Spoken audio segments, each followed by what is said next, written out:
اے پروردگار مجھے توفیق عنایت کر کہ جو احسان تو نے مجھ پر اور میرے ماں باپ پر کیے ہیں ان کا شکر کروں اور ایسے نیک کام کروں کہ تو ان سے خوش ہو جائے اور مجھے اپنی رحمت سے اپنے نیک بندوں میں داخل فرما۔ اور جب انہوں نے پرندوں کا جائزہ لیا تو کہنے لگے کیا سبب ہے مجھے ہدہد نظر نہیں آتا؟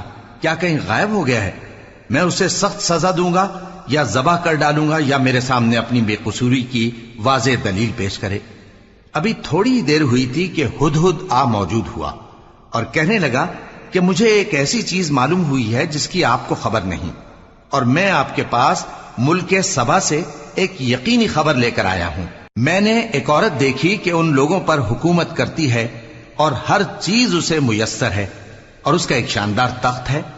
میں نے دیکھا کہ وہ اور اس کی قوم اللہ کو چھوڑ کر آفتاب کو سجدہ کرتے ہیں، اور شیطان نے ان کے اعمال انہیں آراستہ کر دکھائے ہیں